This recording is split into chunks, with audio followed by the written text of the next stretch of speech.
Hi, listeners. Welcome to the Grief Out Loud podcast produced by the Dougie Center for Grieving Children. I'm Jana DeCristofaro and wanted to give you just a little heads up as you listen to this episode. You'll be hearing references to our old name, which was Dear Dougie. So just so you don't get too confused, you're listening to the right podcast, and we look forward to bringing you even more great content under the Grief Out Loud name. Thanks for joining us.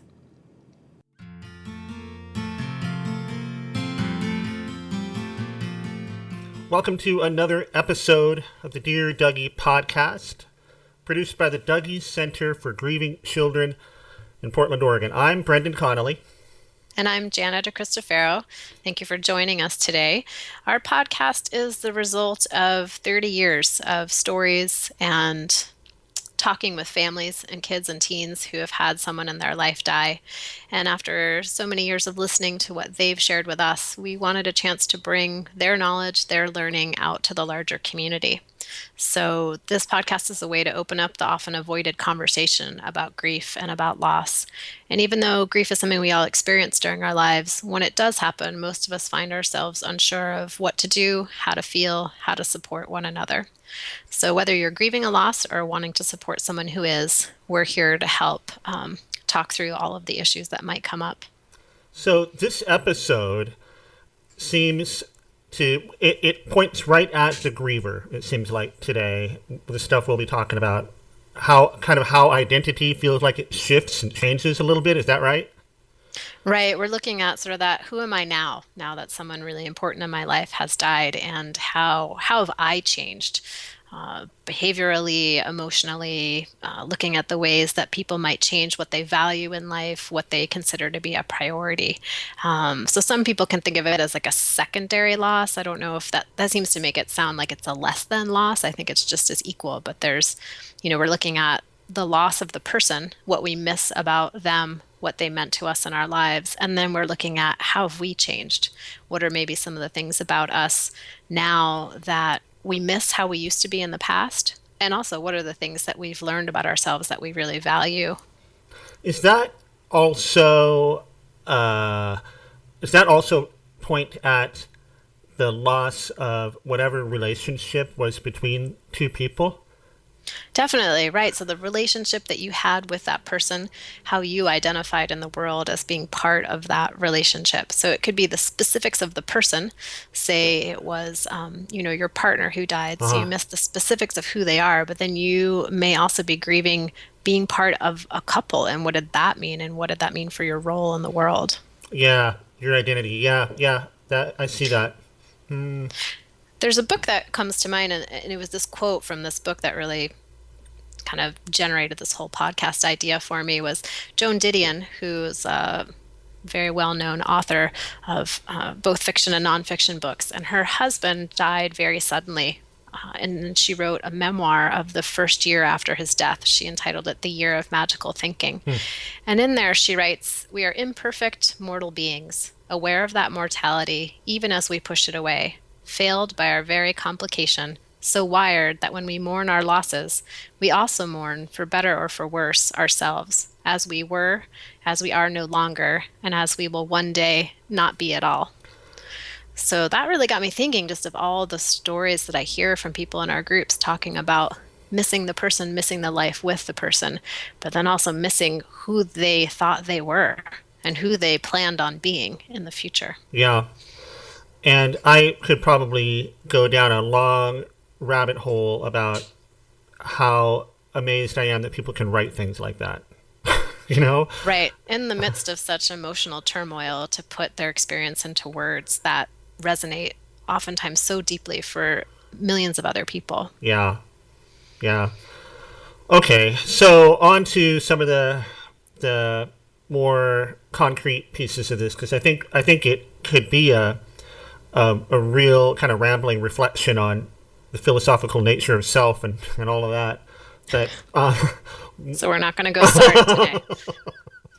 What do you got for some things people can maybe latch onto as identifiers of some changes that they might experience? Well, I think it's helpful to start just with those very physical, concrete changes that can happen, particularly immediately after a death. And these are ones that if you're in a support role, or even if you're someone who's just curious and listening to the podcast, if you can imagine a time in your life when you've gone through tremendous stress, whether it was from grief or some other element in your life, and Brendon, you might be able to call to mind a moment of particular high level of stress in your life.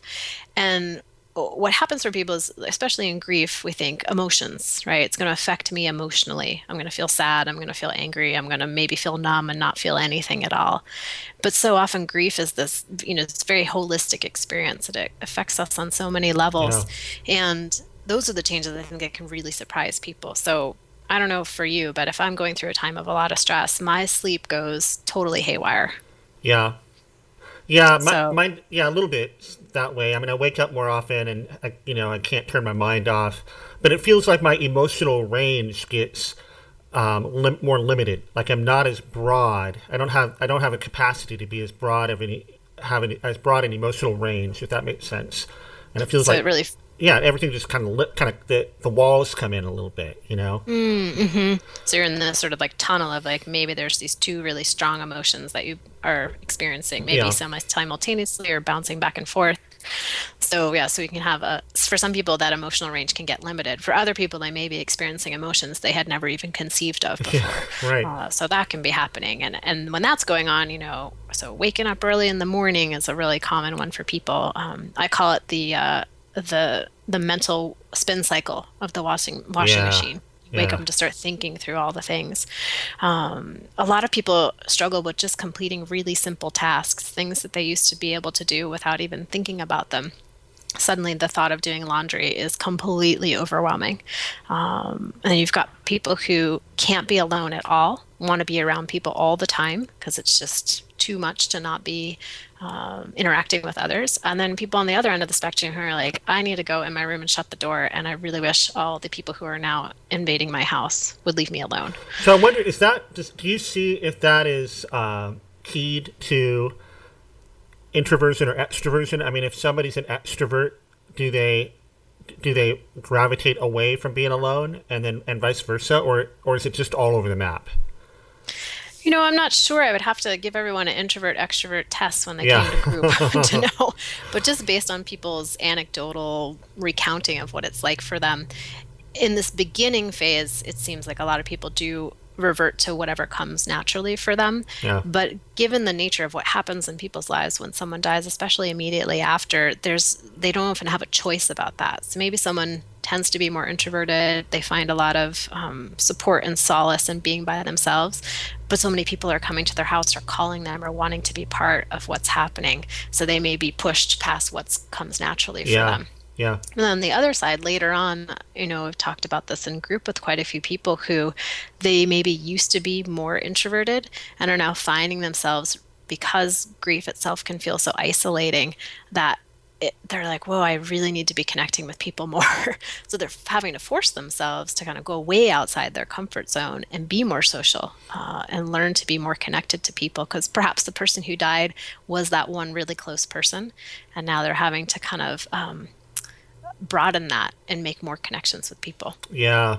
I would imagine speaking for myself, I'm a little bit, I skew towards the introversion, and I imagine that I would start to feel like almost a secondary or tertiary anxiety around having to deal with more people when I don't want to, you know, because my emotional range gets limited, and I don't, and I just would like to be left alone for a while to sort out my brain, and then there's all these people talking to me, and I would get anxious about who's going to show up, and am I ready, and am I prepared, can I talk, and you have this kind of tertiary anxiety, you know? Right. All these extra things of like, how am I going to behave and how am I going to interact with everybody else's behavior Yeah, in the midst of this? And so that's where, if you're someone who's in a support role, you can really be helpful if you know the person who's grieving pretty well and can get in there and say, hey, how's that going? Are you freaking out about the fact that there's going to be all these people at the memorial service? How can I help? How can I maybe buffer for you? What's the signal you and I can have where I can set a screen and you can escape to the restroom? see, that's a really So there's that's a helpful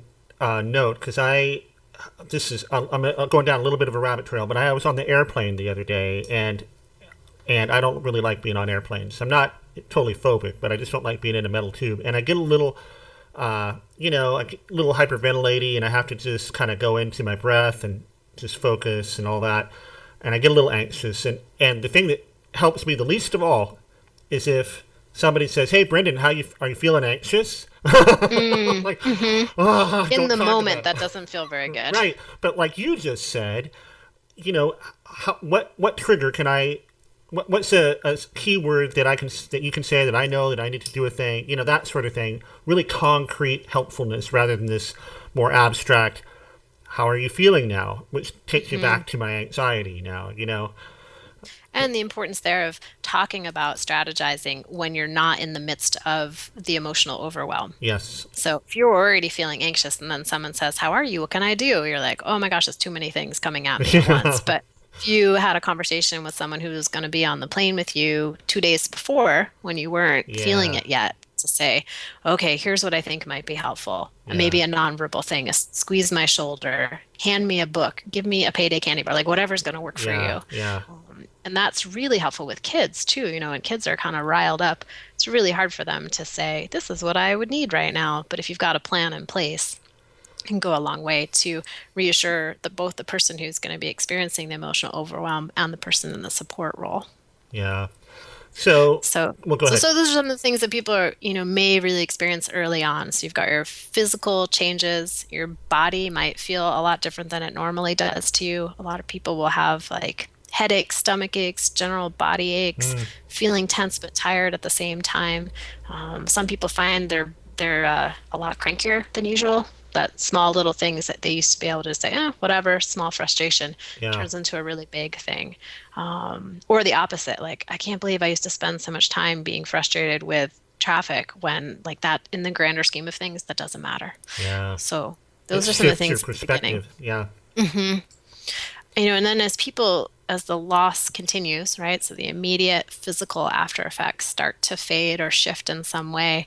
We start to look at all the ways that the loss can change us as people who are grieving, right? So we miss the person. We miss who they were, what they contributed to our lives. Our mom dies and we just miss how amazing her advice was, or our child dies and we miss that curiosity she brought to our lives.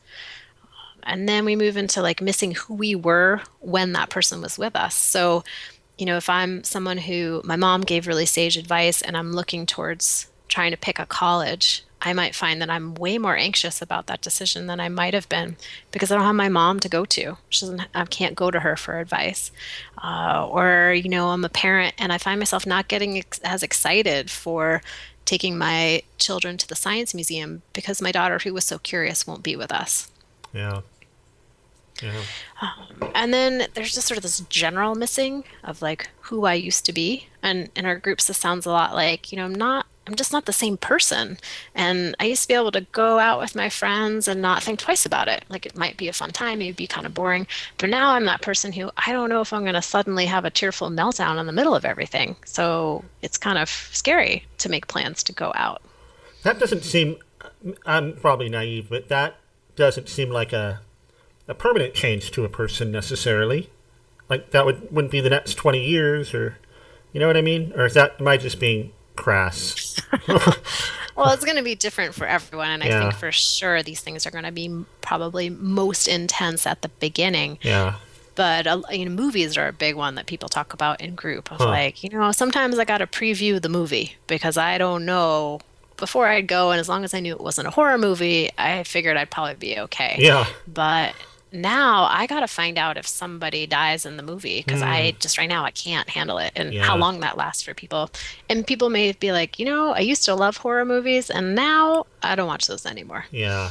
So sometimes things will change, but it's getting to know who you are, and that process can be unsettling because you're different now than who you were, and the things you could rely on about yourself may be changing in some way. Yeah, it probably feels like the ground is shifting beneath your feet, and you need to find your new footing. Yeah. And then you've got thinking ahead, right? So we grieve who the person was, who they were in our life, and then we also grieve what's life going to be like in the future and all the things I don't get to experience with this person. So there's our more stereotypical milestones, graduating, marriage, childbirth, buying a house, but there's lots of other smaller, maybe not smaller, but more unique and individual milestones for people that it changes because the person's not there with them. Yep. And then one of the things that comes up that if you're in a support role can be helpful to think about, and sometimes this can be just a simple question like, how many kids are in your family? Or, who are your closest friends? So when somebody dies, people can really struggle with, how do I identify myself internally and how do I express who I am to the world? Am I still somebody's sister? Am Oh, I still a parent? Am I still a wife, husband, partner? All those yeah. different things. People can really struggle with that. How do I answer people's kind of just casual get to know you questions when there's this monumental shift in my life? Yeah. Wow, that's interesting. I hadn't thought about that before. That would really that would be a real change, right? Because you really internalize some of that stuff. Being a brother or a sister, or a parent or a partner, and then Right. and then And am I so still? sometimes, Yeah. am I still, and do I have a right to be? And I think that's where, as a support person, you can come in to say, of course, you have a right to be however you want to identify yourself. Some people want to say, yes, I am definitely still a sister. And other people are like, no, that's not who I am anymore in the world. But letting people self define that rather than feeling like they have to identify a certain way to make other people comfortable. Yeah. Huh. And then, we go a little further down, not that it's going to unfold in any kind of time process way, but just looking at another layer of, who am I in my life? Like maybe before the death, I was someone who was very, very driven at work. Like work and achieving professional goals were of utmost importance to me. And then somebody dies in our life, and maybe that's true, and we keep going on that path. And sometimes it's like, whoa, wait a minute, that's not important to me anymore. I want to Yeah. be a kind of person who does this, and being conscious of it and allowing yourself a chance to realize those shifts is really helpful because sometimes people are like, God, I just don't like going to work anymore, and I don't know what's going on. And then to find that underlying level of like, oh, it's not as much of a priority for me as it was before. Yeah. Well, when you talk about like the ground shifting beneath your feet, I think that really would have the potential to bring everything into play, even the things you don't expect, like work or whatever. And with teens, this can be really a big piece for them because they are struggling with a lot of these existential questions that most of us think are saved for adults. And they're still having to go to school and still having to figure out what are their next steps in life. So that can be adding a lot of different layers of consideration. And as a support person for a teen, helping them think through those different things of like, I don't care about algebra anymore. Like, okay, I totally get that. Like, it's hard to think algebra means anything when you're dealing with grief. And what are some of your bigger goals in life? How Yeah. does maybe getting yourself to class relate to that? Yeah. Yeah. That makes. I mean, this is a whole different podcast episode for sure. But just that idea of child development and having something like a parent die in their life and the ground moving beneath their feet, all while they're trying to figure out who they are in the first place and what the world is all about. Man, oh man, that this is so much complexity on top of complexity. Yeah, and then sometimes just the more day-to-day changes too of, people have anxiety is a big one for a lot of people, right? Maybe Yeah, before didn't consider themselves a very anxious person, and now they have a lot more awareness of the fragility of life and how things can happen. And so that can be something people are really grappling with. Like, how can I have this knowledge and still get up in the morning and drive to work and do all these things that now seem super dangerous, yeah, right? So yeah, there's that acknowledgement that can be kind of overwhelming for people. And then, like you said, some of the more bigger questions of, am I someone who now has a lot more compassion for people because I too have suffered something very challenging? Or am I someone who's like, I just don't have a lot of tolerance for some of this day to day drama stuff. Like, I'm just not going to get involved in it because there's bigger things to think about. yeah. Oh man, that's a lot of things. And I'll just note that these kind of lists that Jana has been reciting here and talking about, we'll have that stuff up on the show notes. So if you want to go back and revisit and look at that again, it'll be there. And just a few questions I wanted to leave people with. So, this is a lot of stuff that we're talking about, and how do I make this personal to me? How do I utilize knowing that these shifts are happening? I'm not alone in these shifts, and what do I do now? So some of the questions that people in our groups are kind of grappling with that may be helpful for people to visit in their own time is, how do you see yourself now? How do you see the world?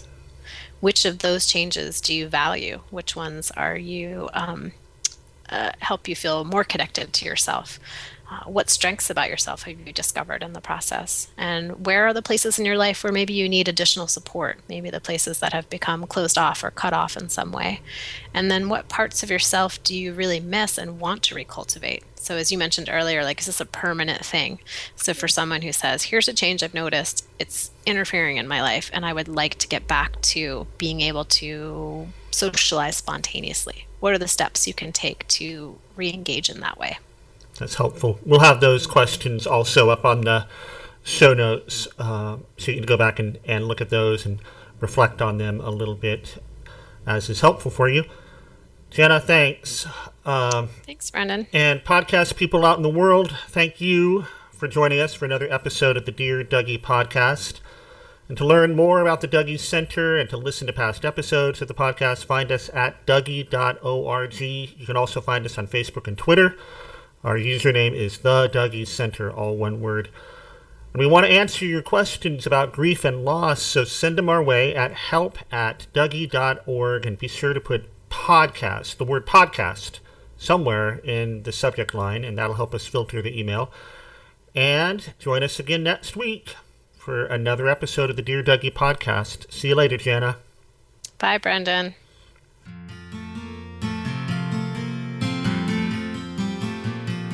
Thanks for listening.